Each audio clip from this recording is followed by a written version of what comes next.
नमस्कार स्वामी भक्तांनो. माझ्या स्वामीला अर्पण या चॅनलवर तुम्हा सर्वांचं मनापासून खूप खूप स्वागत आहे. भगवान हनुमान हे सामर्थ्य, बुद्धी, ज्ञान आणि तेज यांनी भरलेले देव आहेत. ज्यांच्या हृदयात भगवान श्रीराम सदैव वास करतात, ज्यांचे सामर्थ्य आणि शौर्य अतुलनीय आहे, अशा हनुमानजीची जयंती आपण देशभरात मोठ्या आनंदाने आणि उत्साहाने साजरी करतो आणि आपल्या जीवनात तिचे विशेष महत्त्व मानले जाते. चैत्र महिन्याच्या शुक्ल पक्षाच्या पौर्णिमेला हनुमान जयंती साजरी केली जाते. गणनेनुसार हनुमान जयंती 2024 मध्ये 23 एप्रिल 2024 रोजी मंगळवारी साजरी केली जाईल. यावर्षी चैत्र शुक्ल पौर्णिमा तिथी मंगळवार 23 एप्रिल रोजी पहाटे 3:25 सुरू होईल. बुधवार 24 एप्रिल रोजी सकाळी 5:18 समारोप होईल. उदय तिथीच्या मान्यतेनुसार यावेळी हनुमान जयंती 23 एप्रिल मंगळवार रोजी येईल. हनुमान जयंतीच्या दिवशी चित्रा नक्षत्र आणि वज्रयोग तयार होतील. 24 एप्रिल रोजी पहाटे 4:57 पर्यंत वज्रयोग आहे. त्याच दिवशी चित्रा नक्षत्र रात्री 10:32 पर्यंत राहील व त्यानंतर स्वाती नक्षत्र येईल. जेव्हा तुम्ही हनुमानजीची पूजा कराल तेव्हा लक्षात ठेवा की तुम्ही नेहमी त्यांच्यासोबत भगवान श्रीराम आणि माता सीतेची पूजा करावी. यावर हनुमानजी खूप प्रसन्न होतात आणि पूजा लवकर स्वीकारतात. या दिवशी सर्व भक्तांनी श्री हनुमानजीची भक्तिभावाने पूजा करावी. या दिवशी सुंदरकांड आणि हनुमान चालीसाचे पठण अवश्य करावे, कारण तो देव आहे ज्याने केवळ आपल्या भक्तांच्या सेवेसाठी जन्म घेतला आहे. माता सीता आणि भगवान श्रीराम सदैव त्यांच्या हृदयात वास करतात. हनुमान हा भगवान श्रीरामाचा निष्ठावान सेवक आहे. हनुमान आपल्या असीम भक्ती, अफाट शक्ती, विनम्रता अशा अनेक गुणांसाठी पूजला जातो. हनुमानाच्या जन्माची कथा श्रीरामाच्या जन्माशी निगडीत आहे. हनुमानाचे वडील केसरी आणि आई अंजनी हे वानर होते. अंजनी आपल्याला मुलं व्हावे म्हणून महादेवाची पूजा करत होती. अयोध्येचा राजा दशरथ आणि त्यांच्या 3 राण्या हे सुद्धा आपल्याला मुलं व्हावे म्हणून देवाची प्रार्थना करत होते. त्यांनी आपल्या गुरूंच्या सांगण्याप्रमाणे पुत्र कामेष्टी यज्ञ केला. या यज्ञाचा प्रसाद म्हणून 3 राण्यांना देवाकडून फळ मिळाले. राणी कैकेयीच्या हाती आलेले फळ एक घार घेऊन पळाली, पण उडताना तिच्या हातून ते दिव्य फळ निसटले. हेच फळ वाऱ्याने अंजनीच्या हातात पडले. आजूबाजूला त्या फळाचे झाड नसताना आपोआप आपल्या हाती आलेले फळ तिने देवाचा प्रसाद म्हणून श्रद्धेने ग्रहण केले. अयोध्येत सुमित्रेने आपले फळ कैकेयीसोबत वाटून खाल्ले. त्या दिव्य फळाच्या प्रभावाने अयोध्येत 3 राण्या आणि अंजनी या सर्वांना मुले झाली. केसरी व अंजनी यांना जो मुलगा झाला त्याचे नाव ठेवले मारुती. मारुती म्हणजे वारा किंवा वायू. वाऱ्यामुळे म्हणजेच वायुदेवांच्या शक्तीमुळे ते फळ अंजनीच्या हातात आले, त्यामुळे मारुतीला वायुपुत्र असेही म्हणतात. केसरी आणि माता अंजनी यांनी पुत्रप्राप्तीसाठी 12 वर्षे भगवान शिवाची आराधना केली.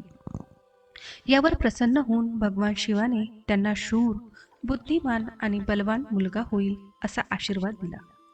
या कारणास्तव हनुमानजींना भगवान शंकराचा अवतार देखील म्हटले जाते.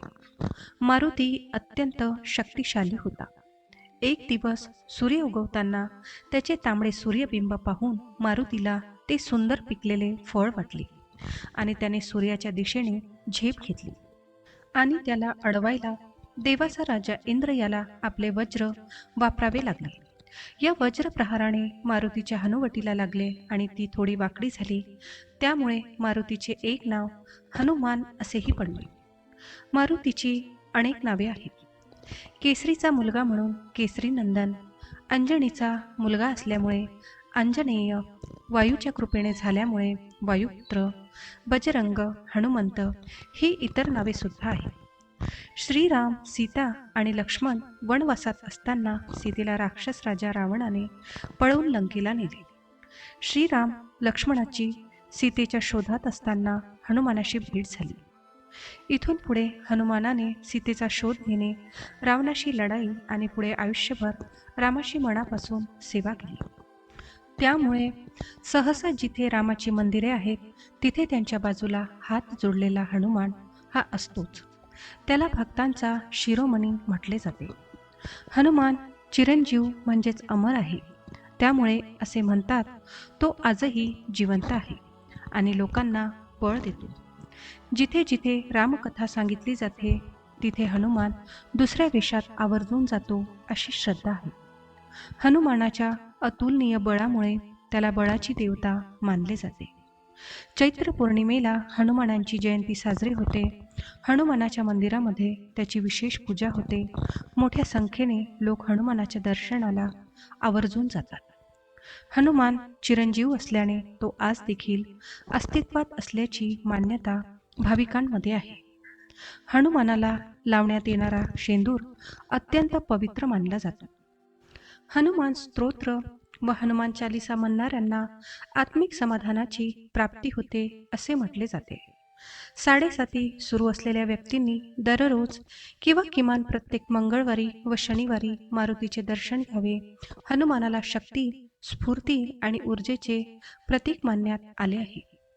पवन देवता आणि इतर देवतांच्या शक्तीमुळे हनुमानजी लहानपणापासूनच अत्यंत खोडकर स्वभावाचे होते. त्यामुळे तो कधीकधी सूर्याला गिळतो, कधीकधी तो ऋषीमुनींची तपश्चर्या भंग करतो. त्यामुळे त्याला आपली शक्ती विसरण्याचा शाप मिळाला होता.